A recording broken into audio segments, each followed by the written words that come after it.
네, 안녕하십니까. 시애틀 우서방입니다. 지난 시간에 이어서 오늘은 그 윗비 아일랜드를, 윗비 섬을 일주하는 코스를 소개하도록 하겠습니다. 네, 시애틀 북서쪽에 있는 윗비 아일랜드는요, 시애틀에서 출발할 경우에 5번 도로를 따라서 북쪽으로 가다가 230번 출구로 빠져서 좌회전을 하게 되면 20번 도로가 나옵니다. 그러니까 20번 도로를 따라가다가 옥하버라는 곳에서 20번 도로를 따라가게 되겠습니다. 그래서 그 가는 길에 이제 그 윗비 섬과 육지를 이어주는 디셉션 패스 브릿지가 나옵니다. 쇠다리인데요. 이 길이가 약 130m입니다. 130m인데 이 건너는 방법은 두 가지가 있습니다. 우선 운전자가 다리를 건너기 전에 오른쪽에 그 파킹 에리어가 있습니다. 그래서 같이 간 일행을 내려놓고 운전자만 일단 다리를 건너가자마자 오른쪽에 있는 주차장에 차를 세워놓고요. 나머지 먼저 내려주실 분들이 다리를 건너는 겁니다. 건너면서 그 다리를 보게 되면 다리 높이가 약 70m에서 80m 정도 되는데요. 그 다리 밑에 있는 그 물이 아주 소용들이 치는 모습을 보이게 됩니다. 그래서 이 다리가 왜 디셉션 패스라는 이름을 가진 브릿지가 됐냐 하면 이 지역을 처음 항해한 조지 밴쿠버 선장의 일행이 여기가 카나다로 이어지는 이 길인 줄 알고 잘못 들어온 거죠. 그 디셉션이라는 말은 여러분 알겠지만 속았다, 잘못됐다라는 뜻을 갖고 있죠. 그러니까 잘못 들어온 지역입니다. 그래서 거기는 마치 우리가 우리의 한국의 영웅인 이수진 장군이 그 노량 대첩을 했을 때 그 울돌목이라고 하죠. 회용돌이 치는 물결의 모습처럼 똑같은 모습을 볼 수가 있습니다. 그래서 다리 위에서 밑을 바라보는 그 물결을 보게 되면 엄청난 회오리가 치는 모습을 볼 수가 있고요. 이 다리는요, 일반 보트는 못 가고요. 모터보트나 큰 보트만 갈 수가 있습니다. 그냥 속도가 빠른, 그래서 노젓는 보트는 절대 가면 안 되고요. 예, 모터를 달린 보트만 갈 수가 있고요. 그래서 경쟁적으로 모터가 달린 보트들이 경쟁적으로 이 디셉션 패스 브릿지의 밑을 달리는 모습을 볼 수가 있고요. 여러분이 제가 이제 사진을 통해서 이제 그걸 한번 보여드리겠습니다. 그래서 이렇게 그래서 먼저 내렸던 분들이 다리를 건너오는 동안 또 그 다리를 건너가서 파킹했던 운전자가 중간에 다리에서 만나가지고 다리를 보고 다시 이제 다리 건너서 다시 차를 타고 이제 다리를 보신 후에 그 다음에 이제 그 주차장에서 계단을 내려가게 되면 다리 밑을 볼 수가 있습니다. 그래서 그 얼마나 다리가 그 철근으로 아주 튼튼하게 지어져 있는지를 볼 수가 있고요. 또 하이킹 코스가 있습니다. 그래서 거기를 보신 후에 다시 주차장 올라와서 약 1마일 정도를 가게 되게 되면 신호등에서 우회전하게 되면 디셉션 패스 파우로 들어가는 길이 있습니다. 이제 입장료가 이제 애니얼 패스가 있는 경우에는 이제 패스를 다시면 되고요. 데일리 패스가 이제 10불입니다. 그래서 10불을 내시면 됩니다. 내시고 들어가면 그 길이 있습니다. 길이 들어가게 되면 첫 번째 이제 그 바다 같은 그 호수가 나오는데 거기가 바다가 아니고 이제 호수입니다. 호수고 거기는 낚시를 할 수가 있고 또 그 비가 와도 피할 수 있으면서 식사할 수 있는 그 쉘터가 있습니다. 그 쉘터를 지나서 침엽수를 따라서 이제 해변으로 가게 되면 엄청나게 큰 이제 바다가 나오는데요. 거기야말로 이제 그 디셉션 패스 스테이트 파크인데요. 거기는 이제 그 가는 중간에 캠핑 에리어가 있습니다. 그래서 이제 중간에 스톱 사인을 끼고서 오른쪽으로 가게 되면 이제 약 300개 사이트가 있는 이제 캠핑 에리어가 나옵니다. 그래서 여름에는 보통 이제 예약을 하거나 이제 그 전화로 연락하게 되는데요. 캠핑장은 어떻게 되냐면 차 한 대를 주차할 수 있는 공간과 6명 정도가 식사할 수 있는 나무 테이블, 그 다음에 그 바비큐를 할 수 있는 틀이 이제 준비가 되어 있고요. 이제 사이트에 따라서 이제 요금이 틀려지는데요. 보통 이제 15불에서 30불 정도 사이로 이제 페이하시면 됩니다. 근데 여름에는 반드시 예약을 해야 되고요. 그 다음에 이 그 캠프 사이트를 구경하신 다음에 나와서 이제 바닷가를 가게 되면 갑자기 엄청난 굉음이 나면서 이제 그 비행기가 엄청나게 전투기들이 뛰어다니는 모습이 보이는데요.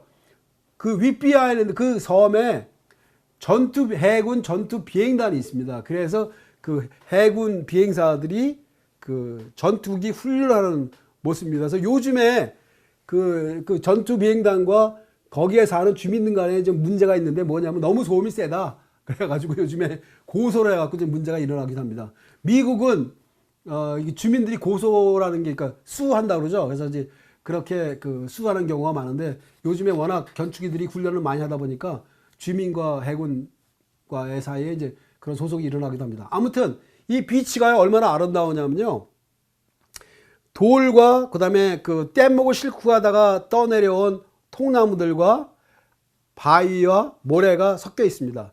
그래서 해변을 따라가면서 그 유명한 그 해변의 길손이라는 그 노래 기억하시죠?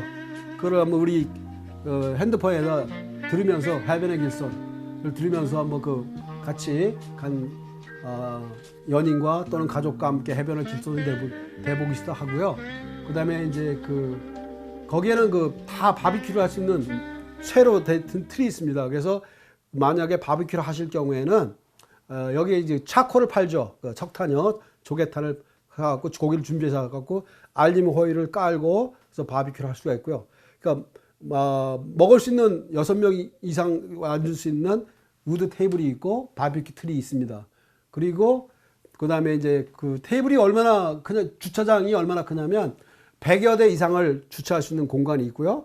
여름에는 그 호수 쪽 호수와 바다를 그렇게 바다를 갈라놔 갖고 아이들이 수영할 수 있는 공간이 또 있습니다. 호숫가에 그렇게 되어 있습니다. 그래서 그 디스션 패스 파크에 가서 즐기시고요. 이제 거기 즐기신 후에 다시 이제 20분 도로로 나오셔 갖고 캠프 KC를 치십니다. GPS에다가 캠프 KC를 치면 20번 도로를 따라서 계속 남쪽으로 가시게 됩니다. 그러면 이 캠프 KC가 나오는데요. 지금 그게 바로 이제 2차 대전, 2차 대전 때 거기는 뭐를 했던 곳이냐면 신병 교육 훈련을 하던 곳입니다. 그러니까 훈련소였죠. 지금은 대학교에 기증을 해갖고 지금은 이제 주립공원이 돼갖고 그대로 있지만 거기 가면 이제 그 캠프 KC에 가면 두 가지 볼거리가 있습니다. 하나는 뭐냐면 등대가 있습니다. 등대가 있고요. 그 다음에 그 캠프 KC에 길이가 10m가 되며 10m 이상 되고요. 그 다음에 어른 머리가 포구 안에 들어가는 엄청난 큰 대포가 2개가 있습니다. 2대. 그 대포를 볼 수가 있습니다. 그래서 캠프 KC에 가면 대포가 있는데요. 그 대포는 1904년에 거기 개설이 된 건데 그거는 사용하지 못하고 그냥 폐쇄가 됐습니다. 왜냐하면 대포를 다 만든 후에 어떻게 만들었냐면 그쪽을 시애틀 쪽으로 들어오려면 거기를 반드시 통과해야 되는데 그 대포는 쏘고 난 후에 이렇게 주저앉게 돼 있습니다. 그러니까 어디서 쐈는지를 모르게 포를 쏜 후에 이렇게 주저앉게끔 설계되어 있는데요. 현재는 두 대의 대포가 전시가 되어 있습니다. 근데 그게 왜 폐쇄가 됐냐면 1905년에 비행기가 만들어졌죠. 그래서 전쟁을 이기려면 비행기가 제공권을 먼저 장악한 나라가 이기기 때문에 비행기가 발달하기 전에는 대포가 많은 나라가 이겼지만 지금은 이제 그 대포가 만들어진 후에 비행기가 만들어지는 바람에 대포가 무용지물이 돼버린 거죠, 그게. 그래서 지금은 이제 그 주립공원이 됐는데 거기 가면은 이제 그 전봇대가 없고 해변이고 널따란 그 축구 운동장 2개, 3개만한 그 엄청난 그 잔디밭이 펼쳐져 있기 때문에 어린아이와 가는 경우에는 연날리기를 할 수가 있습니다. 그래서 열을 준비해 가면 좋고요. 특히 우리 한국 사람이 좋아하는 방패연을 만들거나 아니면 그 잠자리 아니면 꼬리연이라고 그러죠. 꼬리연, 삼각형으로 만든 꼬리연 이런 것들이 할 수 있는 그런 장소가 되겠습니다. 그래서 이제 그 캠프 KC가 즐길 수 있는 것이 뭐냐면 등대, 그 다음에 대포를 직접 올라가서 만져볼 수 있고요. 그 다음에 해변으로 연결되는 도로가 이제 대포와 포구가 해변과 절벽 위에 세워진 대포이기 때문에 그쪽으로 내려가면, 해변 쪽으로 내려가면 또 여러분이 또 스스로 가족과 함께 해변의 길손이 될 수가 있습니다. 해변가를 걸을 수가 있고요. 그 다음에 해변가에 펴 있는 야생화라든가 또 계절에 따라서 유채꽃도 볼 수가 있고요. 그 다음에 이제 다시 90번 도로로 20번 도로로 나와서 캠프 케이시를 본 다음에 20번 도로로 나와서 20번 도로를 만나는 집에서 약 1마일 가면 왼쪽에 1904년에 만들어진 포도 농장이 있습니다. 포도 농장. 그래서 와이너리라고 하죠. 와이너리. 그래서 거기 가면 잊어버릴 수가 없는 게 빨간색으로, 워싱턴주는 빨간색으로 만든 나무 건물은 무조건 창고입니다. 창고. 그래서 거기 가시면 포도 농장을 구경하시고요. 거기는 이제 와인 테이스팅도 할 수 있고요.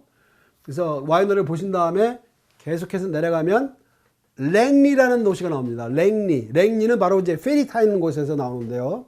그래서 랭리라는 마을을 구경하신 다음에 랭리에서 페리를 타면, 자동차를 탄 다음에 같이 타는 거죠. 건너가는 곳이 바로 30분 건너가면 머킬티어라는 도시가 나옵니다. 머킬티어. 그래서 머킬티어에서 계속 직진으로 연결되는 게 바로 405번 도로와 I5가 만나는 곳이 나옵니다. 그래서 405번, 그러니까 벨뷰 쪽이나 페더러웨이 쪽으로 가시는 분들은 405번을 타시면 되고, 시애틀 쪽으로 가실 분들은 405번에서 만나서 5번을 만나면 시애틀 쪽으로 가시면 되겠습니다. 그래서 오늘은요, 윗비 아일랜드를 한번 일주하는 방법을 소개해드렸는데요. 우선 디셉션 패스, 그 다음에 캠프 케이시, 또 포도주 농장, 그 다음에 랭리, 그 다음에 페리를 타시고 시애틀 오는 곳까지 소개해드렸습니다. 네, 다음 편에는 제가 워싱턴 동쪽에 있는 독일 마을 바베리안 빌리지를 소개하도록 하겠습니다. 감사합니다. 우소박이었습니다.